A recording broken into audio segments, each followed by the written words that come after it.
5th standard first ചാപ്റ്ററിൻ്റെ ഈ ഒരു കാണിക്കുന്ന പിക്ചറാണ് നമ്മളിനിയിപ്പോൾ വരയാൻ പോകുന്നത്. പേജ് നമ്പർ 17-ലാണ്. അപ്പോൾ അതിന് വേണ്ടിയിട്ട് നമുക്ക് ഫസ്റ്റ് വേണ്ടുന്നത് ഒരു 3 സെൻറ്റിമീറ്റർ നീളമുള്ള ഒരു വര വരക്കാം. 3 സെൻറ്റിമീറ്റർ ആയാലും 4 സെൻറ്റിമീറ്റർ ആയാലും നമുക്ക് പ്രശ്നമൊന്നുമില്ല. പക്ഷേ draw a line not too long, ഒരുപാട് വലുത് വരക്കണ്ടെന്ന് ഇവിടെ ക്വസ്റ്റ്യനിൽ പറയുന്നുണ്ട്. അപ്പോൾ നമുക്കൊരു മീഡിയം നമ്മുടെ നോട്ട്ബുക്കിലൊക്കെ വരക്കാൻ പറ്റുന്ന ഒരു നോർമൽ പിക്ചറാണ് ഒരു 3 സെൻറ്റിമീറ്ററുള്ള വര എന്ന് പറയുന്നത്.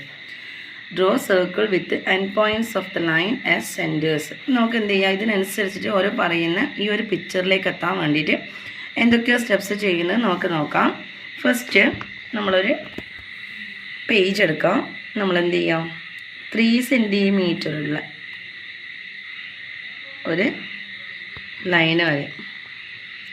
3 സെൻറ്റിമീറ്ററുള്ള ലൈന് വരഞ്ഞിട്ട് അതിൻ്റെ ഈ ഭാഗത്ത് വെച്ചിട്ട് എന്ത് ചെയ്യാം, ഈ മെഷർമെൻറ്റ് നമ്മുടെ ഈ 3 സെൻറ്റിമീറ്റർ കോമ്പസിലെടുക്കാം. ഇതുപോലെ കോമ്പസിലെടുക്കാം.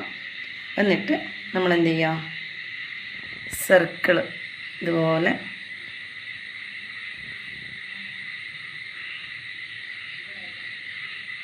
സർക്കിൾ വരയാം.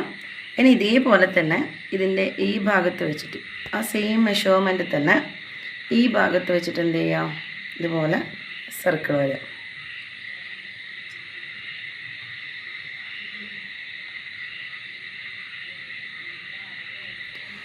നമ്മുടെ ഫസ്റ്റ് സ്റ്റെപ്പ് കഴിഞ്ഞിട്ടുണ്ട്. ഇനി എന്താ വേണ്ടതെന്ന് വെച്ച് കഴിഞ്ഞാൽ നമ്മൾ ഈ സർക്കിൾ മീറ്റ് ചെയ്തിരിക്കുന്ന പോയിൻ്റ് കണ്ടോ, ഈ സർക്കിൾ മീറ്റ് ചെയ്തിരിക്കുന്ന പോയിൻ്റ് യോജിപ്പിക്കുക. കൃത്യമായിട്ട് ഇവിടുന്ന് നമ്മുടെ ഈ ഒരു പോയിന്റിലേക്ക് കൃത്യമായിട്ട് യോജിപ്പിച്ച് കൊടുക്കും അവിടത്തേക്ക്. അതുപോലെ ഇവിടെയും ഇവിടുന്ന് എങ്ങോട്ടേക്കും ഇവിടുന്ന് ഈ താഴേക്കും. നിങ്ങൾ നോക്കിയ നമ്മുടെ 2 പിക്ചറും സെയിം ആയിട്ട് തന്നെ ഉണ്ടാവുക. ഇനി നിങ്ങൾ എന്ത് ചെയ്യുക, ഈ ഭാഗത്തേക്ക് ബ്ലൂ കളർ കൊടുക്കുക, ബ്ലൂ ഷെയ്ഡ് കൊടുക്കുക.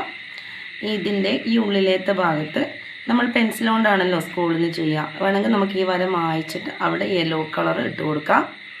പിന്നെ നമ്മുടെ ഈ ബാക്കിയുള്ള ഭാഗത്ത് ഗ്രീൻ കളറും കൊടുത്തു കഴിഞ്ഞാൽ നമ്മുടെ ഫസ്റ്റ് പിക്ചർ റെഡി ആയിട്ടുണ്ട്. അപ്പോൾ എല്ലാവരും ഈ പിക്ചർ നന്നായിട്ട് വരഞ്ഞ് നോക്കുക. സർക്കിൾ വരയുമ്പോഴേ എപ്പോഴും കോമ്പസിൻ്റെ ഇവിടെ പിടിച്ചിട്ടാണ് നമ്മളിങ്ങനെ റൊട്ടേറ്റ് ചെയ്ത് കൊടുക്കേണ്ടത്. കോമ്പസ് നല്ല ടൈറ്റ് ഉണ്ടെങ്കിൽ മാത്രമേ നിങ്ങൾക്ക് ആ ഫിഗറൊക്കെ നല്ല നീറ്റായിട്ട് വരയാൻ പറ്റൂ. അപ്പോൾ എപ്പോഴും എന്ത് ചെയ്യുക, നല്ല ടൈറ്റ് ആയിട്ടുള്ള കോമ്പസ് എടുക്കുക.